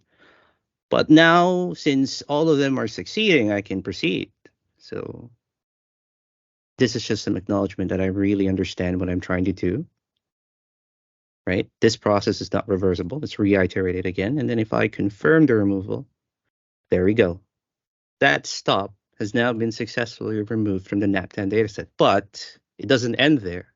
You will need to publish a new NaPTAN file, i.e. upload another NaPTAN file to NaPTAN without that ATCO code right there. And then we can now successfully say that that stop has now finally been removed from the NaPTAN dataset. It will no longer be in the national file. Cool. Now that that's established, we can understand and appreciate that this will take time for people who are removing like 10,000 stops, 7,000 stops. I mean, you cannot just go through this process one by one, right? Imagine, even if you're running a script to automate the process, it's not ideal. So following to that argument, we've constructed an extension of this feature, which is what we call the bulk removal feature for the managed removal. And I'm just going to go there real quick.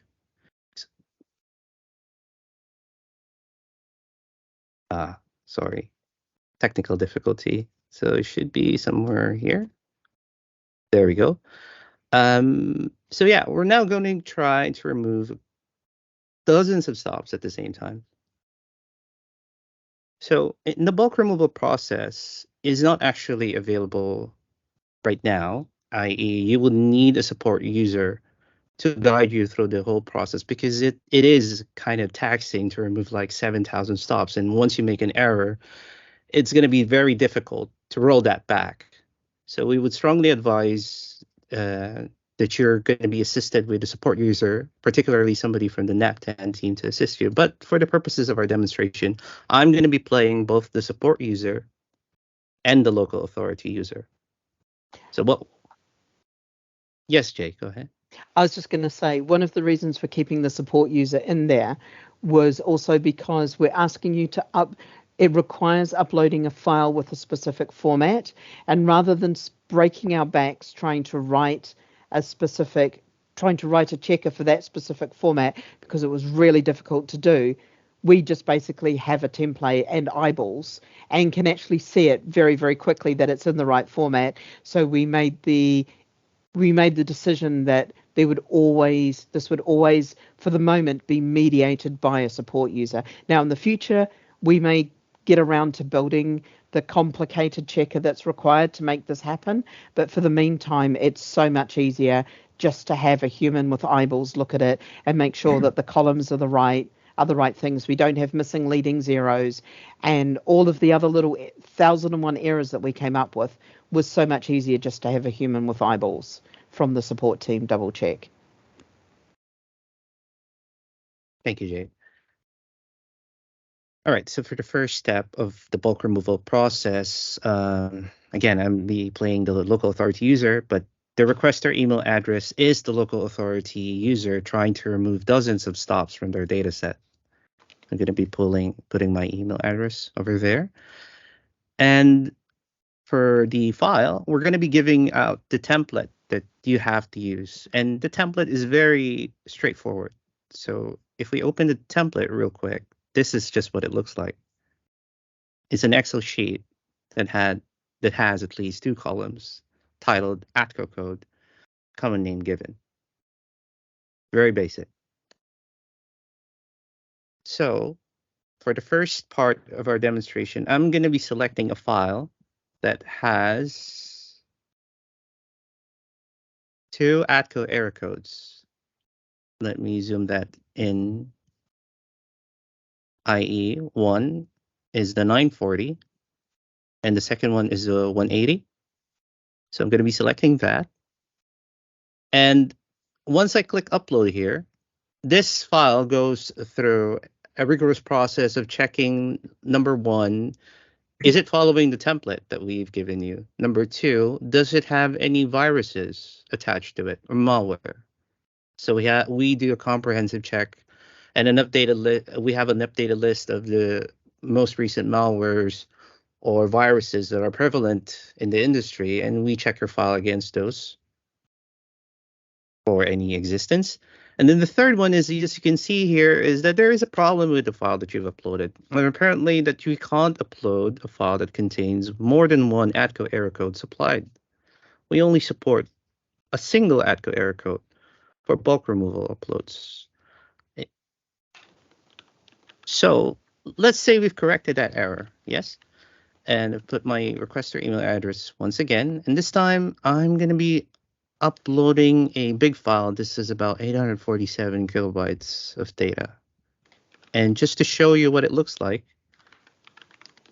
this is about, I think, 7,000 or 6,000 stops. Oh, I'm sorry, no, 4,500. My bad. Well, yeah, it's still a lot. It's within the thousands, and we're going to be removing all these stops at once. So let's do that. So I'm going to be clicking on that working and clicking on upload. And as you can see, the process now takes a bit longer because there are lots of stops to crunch over. And what it's doing in the background is actually checking each of these stops against those 3 parameters that I mentioned earlier during the single stop removal demonstration.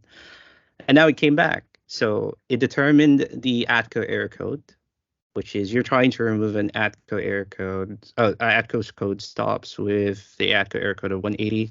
Out of the 4,533 stops that we checked, I could tell you that 4,466 of them can be removed, and there are 67 of them that cannot be removed. Now, for you to understand why, you can download the Excel sheet, because we're going to give you back the report of what we've done to the stops that you've given us. One more thing is we are also giving you a bulk removal job ID. This is just simply a GUID, a randomly generated GUID, but this is for your reference. This is useful if you want to get back to us and ask us, can you double check this job ID, please, if something what happened or whatever happened to it, I guess, in the long run. It's just for us for auditing purposes. But yeah, going back to my point, if we open the validation report, you can see that now the Excel sheet is divided into two sets. One is what are the stops that are okay to remove, and this represents 4,400 stops as earlier. And the other set, the other sheet, is the stops with errors. Currently, there are lots of stops that are currently in use. And what we mean by that is that these stops are being used in a live bus route. And then the top one, as you saw earlier, is that stop is what we removed, right? So it just says that the stop has already been removed from NaPTAN. Okay, so let's say I didn't care. I proceeded with removing 4,466 stops. So what I could do is just tick on this checkboxes, confirming that I've checked the 4,466 stops, and then understanding that once they are removed, I will no longer be able to upload any NaPTAN file that contains these ATCO codes. So I'm ready to remove them, but it doesn't stop there. It asks me one more time to confirm that you are truly understanding that once you do this, it's irreversible, right? And again, only you can do this. Only the LA requesting this job can start the process with the button below. You remember the support users that I mentioned before? They cannot access this page. The only reason why I can access this page is I've played both the LA user and the support user at the same time. But from the perspective of, say, Jay, who's going to be assisting an LA user, they will not be able to access this. Now, you're probably wondering, okay, if an LA user can only be the one accessing this, then how would the LA user know where to go to confirm the removal of stops? I haven't actually told you that we're actually sending an email to users once they've successfully validated a bulk removal job. So this is the email that I got when I've raised that bulk removal request. If I click this URL right here, right, this job is for that same GUID, for that ATCO error code, I get taken back to the same page that I was before. So going back to this confirm page, if I click confirm, and I understand that I'm going to be removing the e-stops forever, the process will now start, i.e. the system will now start removing these stops from the NaPTAN dataset. And for a short while, hopefully, no, I'm kidding. We've tested it. It's going to be successful. There we go. Successfully removed 4,466 stops, and I get an email saying that, hey, you've successfully removed 4,466 stops. You can access the results on this URL. So that's the same screen as before. You could publish a new NaPTAN file now without these stops, and you can download the Excel report of what actually happened. So these values over here, you've given me 4,466 stops to remove. I've removed 4,466 out of them, but you're probably wondering, why is there a stops not removed? Well, here's the thing. Throughout the process of we validated your stops and you being confirming the removal of these stops, a lot can happen in the interim, right? Somebody might release a new bus route containing the stops that you've asked us to remove, and suddenly that statistic that we've given you prior is no longer true. So what's actually happening under the hood is we're doing another set of checks, the same checks that we've done before, but this time committing into the removing of them because we have your approval.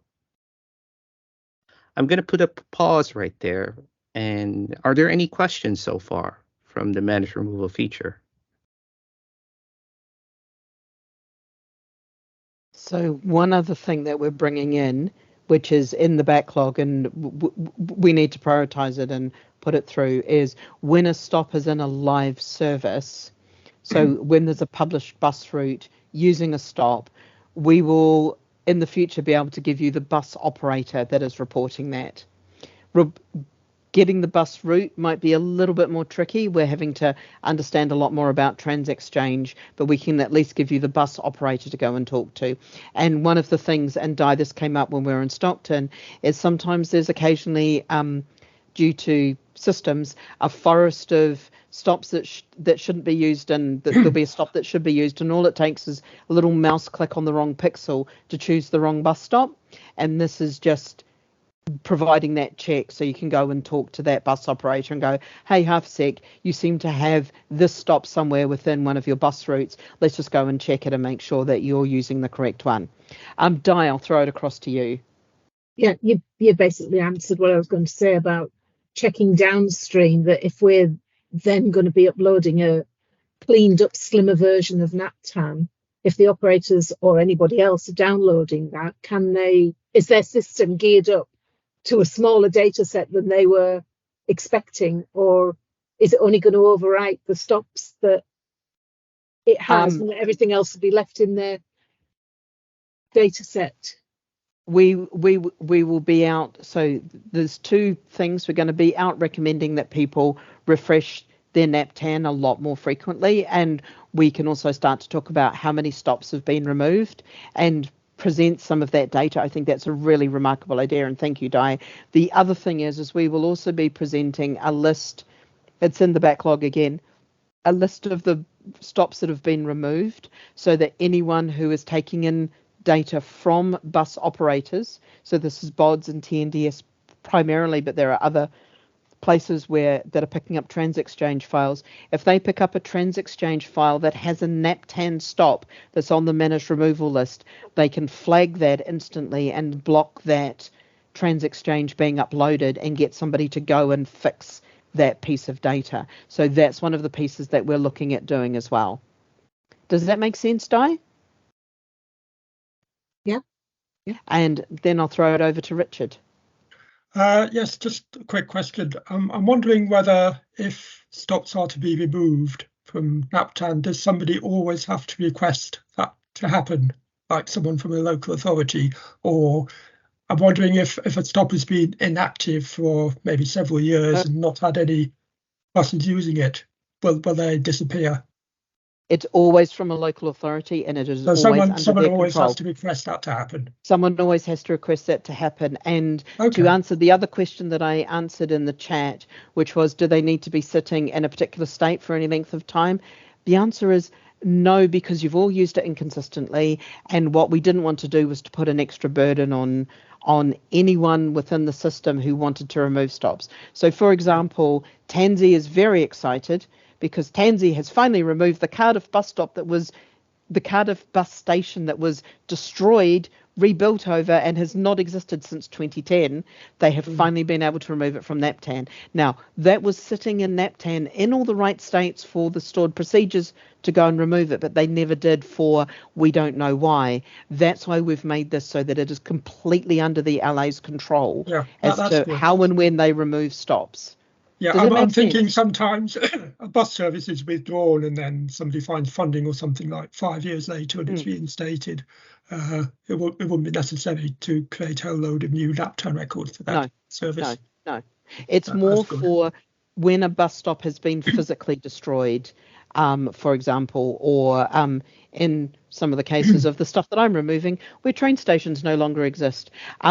It's or train stations have been recoded. It's very, very much about when something no longer physically exists on the street. There is a difference between doesn't physically exist on the street and doesn't exist and is inactive. Is on the street but nobody's using it, or shouldn't be used because of other reasons. So other things that we're looking at is if you need to withdraw a bus stop because it's turned into an accident hotspot, or it's been deemed a risky place and you need to move the stop further down, how do we allow you to do that? Or do you just move that stop, and how do we stop the bus operators trying to pull it back to the previous spot because they don't know about the crash data? So there's all of these other little swirling pieces around bus stops and whether or not they're physically there or inactive or active. But what we wanted to do was to start giving you the ability to clean up all of the dead stops without sticking them in the North Sea, without putting them on Null Island, without doing the crazy things that everyone's been doing, all 147 different ways of doing it. Yeah, that happened in Leicestershire not very long ago, caused chaos for our systems. Yeah. So now we're going to have the ability to do this. We're bringing everybody on individual by individual. This is to answer Di and Peter's and Paul's question. Sorry, Paul, I got your name wrong. Di and Paul's question about Trapeze. Trapeze is the software that doesn't allow anyone to remove a stop from it. I want to work with Trapeze, and I know it could be 18 months before the Trapeze local authorities can move across to figure out how we do this so that it doesn't mess up their system, but also so that those stops are no longer able to be published. So it's kind of like, how do we remove the stops from your system so that you don't attempt to publish them, so you don't end up locked out of being able to publish any stops. So that's what we want to sit down and start a discussion on. Interestingly enough, just another additional piece of information as I share my screen again, because we're going to not have time to do data retention, I'm afraid. Essentially, we're storing data in a better way. We're not just storing everything, we're storing sensible amounts of stuff. Oh God, my brain has gone blank. I was about to tell you something. We know that it's going to take a while to get everybody on the system, and that's why we're bringing everybody on one by one. Sorry, I hate it when my brain dies, because there's one thing that I want you to do before you all go, very and not quickly. What's coming up in 2024? I want to get your thoughts on it. Now, I can't say that your thoughts will be the prime driver, but I want you to think about this. Now, there are 5 things there and a ranking of 5. You can only have one yellow thing on each line. So what I want you to do, and you can start off, somebody can just move it and put in what they think, and then we can argue like crazy over it. But what do you think is the first thing that we should do, which is number 1, 2, 3, 4, 5? Just put those 5 things in order, and then we can argue about where they move relative to each other. And meanwhile, I'll try to remember my thought on managed removal there.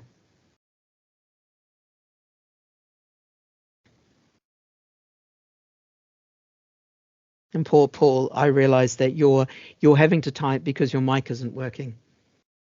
No, just move the yellow ones. Don't copy or duplicate them. Just move the yellow ones into the 1, 2, 3, 4, 5. Because if 2 people want to put something on 1, we will have a discussion.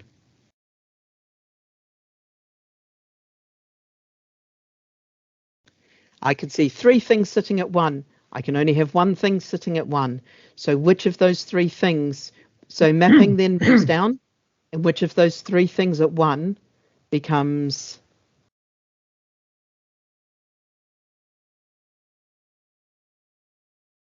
There is an argument that common names and data quality sort of go together, really, isn't it? There is, but I agree. But tackling common names as a separate piece, because there's other stuff around common names.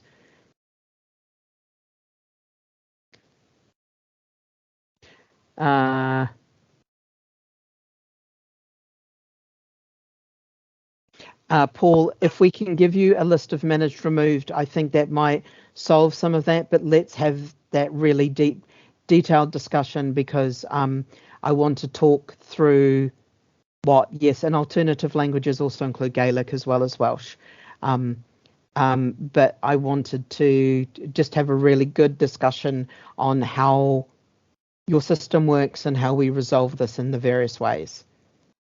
Okay, so that's cool. So we've got at 1, we've got data quality, which is consistency, and I've put these up here: consistency, completeness, and accuracy.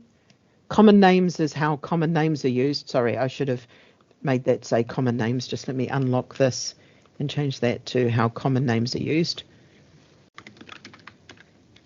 Alternative languages is Welsh, etc. Accessibility is how to add in the data we have, and mapping is where something is and how that appears in different tools and places. So hopefully that makes a little bit of sense of how we've defined that. So at 1 we've got data quality, at 2 we've got how common names are used, at 3 we've got mapping, at 4 we've got accessibility, and at 5 we've got alternative languages. How does everyone feel about that? Is everyone okay with that?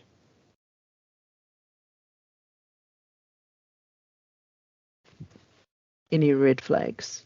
Andy's got a thumbs up, so I'm assuming there's no red flags. No one's turning around and going, I completely disagree, and turning over the table. So that is pretty much the end of this. We've got 5 minutes left. JM, do you want to take Roger? Are you saying that just to wind me, or are you saying that because you do completely disagree? No, I'm saying that not because I disagree that data quality is more important than alternative languages. We already have fields for alternative languages. If they're not doing the job, I'd like to obviously hear the specific arguments there, because maybe I'm wrong. I just think that putting accessibility at 4 is putting it rather too low. Okay, thank you for that. I really appreciate that. Alternative languages. Here's the fun problem. You can have a field in any language, but it can only be in a single language. The only way to do a field, so we need to give English and Welsh, for example. So we need to have an English and if an alternative exists, it needs to exist in Welsh. For example, Wales and Cymru. Now, currently, you can either have Wales or you can have Cymru, but you can't have both in any way, shape, or form. So what we're looking at is how we do those alternatives where they need to exist, because there is also it's not a translation, because not everything is translated. High street is high street, but the locality may very well change from Wales to Cymru, if that makes sense. So there's nuances in there that we're uncovering, and that's why we've gone for alternative languages. So excellent. So if we think accessibility should be higher, what would we move down? Where would we put accessibility, and then that would move down the other things?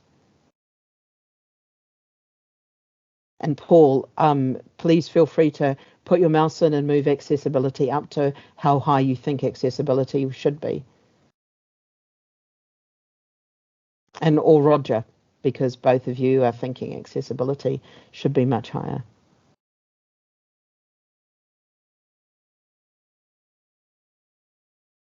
I'm loving watching the 3 dots. It's kind of like the most tense moments of just sitting here with the chat, trying to make the video sound interesting while I watch people have an argument and it's not even like Twitch where it scrolls past in fun, interesting ways.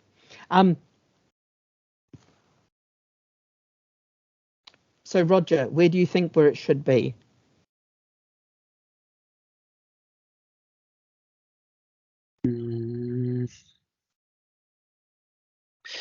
Yeah, I tend to agree with Paul, actually, that just like with managed removal, it's only been an issue really having to remove large numbers of stops if you were having problems managing your deleted NaPTAN in the first place. I appreciate that for many authorities that would have been due to limitations of their system, not letting them see deleted stops, but there were some common practices that were fairly dreadful at the time that led to the need for managed removal. If you didn't follow those practices, it's very much a non-issue. Large amounts of managed removal are not necessary in Kent because we have always kept track of our deleted stops and reactivated them where needed, so we don't end up with large numbers of surplus stops that need to be hoiked out of NaPTAN. Similarly with mapping, we have been working gradually on improving the accuracy of that for at least the last decade. The only thing I think that would make our mapping any more accurate at the moment is being able to tie a NaPTAN stop to a UK Street Gazetteer reference to avoid issues with stops snapping to the wrong road centerline in mapping systems. Other than that, we have it about as accurate as we can, and we do our best with common names. I appreciate that there are cases sometimes where it's a problem. If you have stops, for instance, at the top and bottom of a road, and there's nothing else to call them both but that road, but the darn things are 600 yards apart. So we end up resorting to solutions like such and such a road top and such a road bottom. It would be nice, but not vital, to have some sort of official workaround for that. Data quality is obviously important, but are we saying that there are areas where it's really that bad? And are those people here on that meeting? Is that not just a case of people actually tidying up their data, looking at you, London? You are on record here, Roger. I know I'm on record. Public. I know I'm on record, but we have to deal with their NaPTAN, and sometimes it's a little bit on the spotty side here and there. And besides, Gerard isn't on the call, I think, so he can't get me. Where would I put it? Honestly, it would depend on how much of a priority the DFT is going to make a push for accessibility. To be frank, there's a lot of work that needs to go into it. What exactly do we mean by accessible? I don't think it's just a checkbox there. I think there are levels of accessibility for different disabilities. I would probably put it. I'd probably put it above common names and mapping. Whether I'd put it above data quality is a different matter. So it looks something like that: data quality, accessibility, Yeah. common names, mapping, and alternative language. Now, but that's Roger, just my reasoning. We've got 10 people on this call. I'm sure they've got 10 different sets of priorities there. Absolutely, and this is why this forced ranking is I'm using it to force the conversation, because all of these things are important. If we had Tansy on the call, alternative languages would be number one, or they would be she would be making an argument to have the alternative languages as number one. Yeah. For me, and Roger, I appreciate your comment on data quality. The deleted stops, the system that was there, and this was a whole part of the research and analysis and work that I did, and I've shared it with you, and I will happily share you the mural with all the details on again. There was such a mix across the entirety of all of the local authorities, because everyone had tried to do it. Everyone had done their best and had read the schema and had done their best to match it. But where it was falling over was not where a stop was inactive and sitting there and you might want to bring it back. It was where it was destroyed. So where the road no longer existed because HS2 had come through, or you'd torn down the bus station and built a shopping centre.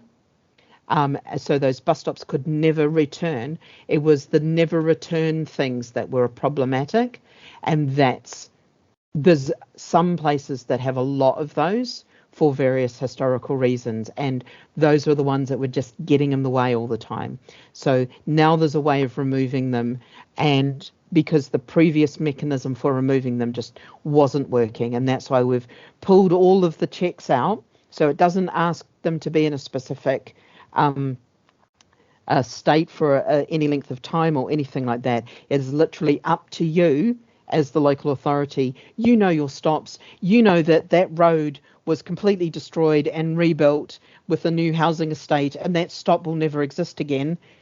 This is giving you the mechanism to go and take that out of the data completely and know that it's gone and be certain of it. The other things around data quality, and this is really fascinating. and I say that as a very much a data geek. There's 3 measures of data quality that we want to look at everyone's data field by field on. So Roger, I'm going to have fun when I do Kent, because we look at consistency, completeness, and accuracy for every single field. So we're going to start off with a couple of fields. Probably indicator will be one of them. We want to look at the consistency of using your indicator field. Do you have W space hyphen space bound, W hyphen space bound, W hyphen bound, and W hyphen capital B bound within your data? Because all of those are that consistency problem of you've used something that looks visually the same or appears visually the same, but it's not actually consistent in the data. So we'll get you to move to one of those. So that's the consistency. The completeness is, do you have an indicator where you should always have an indicator? Or is there, I know there's a whole number of fields that are compulsory. And so their completeness isn't really going to be so much of a problem. But so the non-compulsory fields are the ones where we want to look at how complete is the data. And then the accuracy, this is a lot around, are you repeating information that's somewhere else? So in the name, and this is not to say that you're doing it, Roger, I'm just giving an example. In the name, sometimes people have put in stop name westbound and then put westbound in the indicator. So this means when people try to do common name locality indicator matching to create the name within their systems, they can't do it as well because you've got those repeative names. So it's kind of looking at those kind of problems and going through people's data pretty much column by column, looking at how it matches these 3 things and then starting to talk to you about it. And one of the things will be, how do we build measures around these things as well? How do I say, well, Roger's data is pretty consistent and pretty accurate, but sometimes it's not so complete. How do I help Roger make their data more complete? And Roger, not just picking on you because you told me your data was good. And I appreciate I am now pulling out a fine-tooth comb. I was almost going to pick up Fred's flea comb to hand up and go, I'm pulling this fine-tooth comb through your data. So yeah, that's what we mean by data quality. And yeah, once we've got people remove stops, so that we know that there's no dead stops in there, no stops that no longer physically exist, I think we can really start to kind of look at how we do that. And yeah, and I appreciate your point, and I think that's a really valid point. And in fact, everyone's made some really valid points. Richard? Just a quick observation on data quality. I'm just wondering whether it's worth adding to that timeliness. In other words, make sure the records are always up to date. Now, if somebody moves a stop by a few meters, say, that needs to be reflected in the data as soon as possible, because people will want that information. Bus operators will want it as well when they're planning their services. I can't tell that. I need to work on what I can tell from the data. I can't tell if you should have updated the data last week. I can only tell when you last did it. So some of it will be going to somebody and saying, you tell me that you haven't updated the stop since 2010. Is that actually correct? Is the stop exactly where it should be? And it's one of those stable stops that's never, ever, ever going to move? Or is this, as Somerset told us in the one of the Kanban coffee calls, they discovered a bus stop when they cut down a hedge. They cut down a hedge. They found a bus stop that had been there for 10 years. Nobody knew the bus stop was there.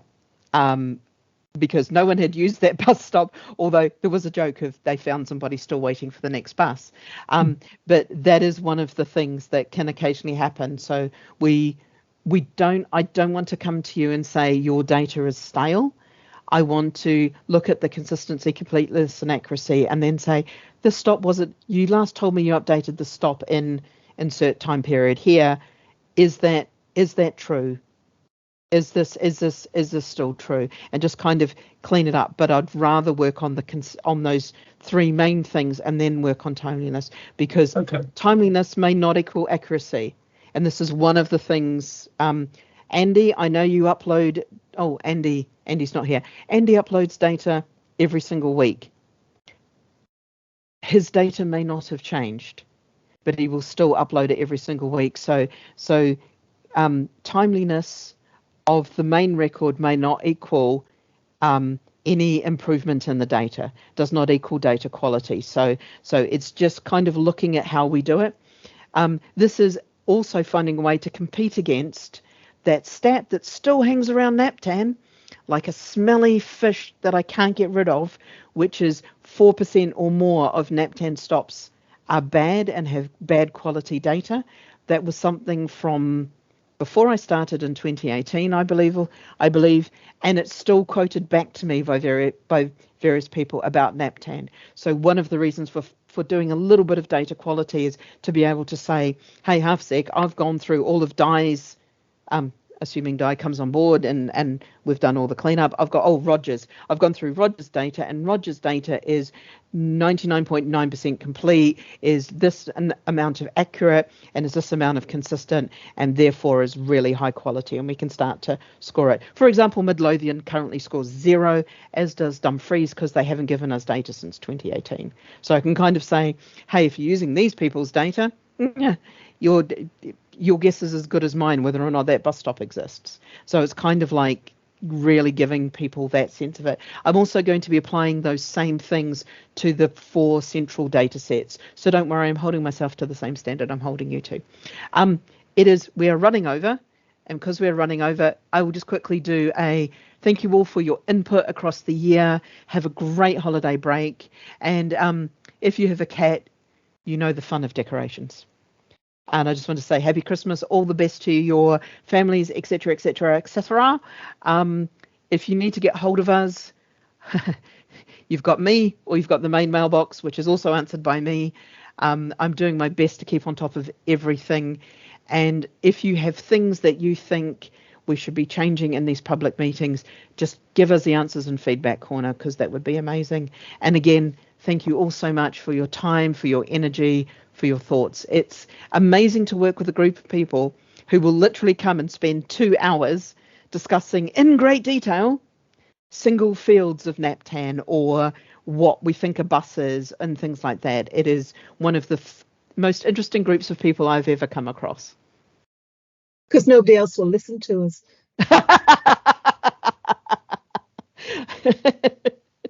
Good point. Well, yeah, but it's also, the stuff is fascinating.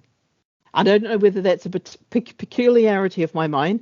JM gets to work with me a lot and gets to feel some of the real peculiarities of my mind. Oh, somebody's covered up the contact details.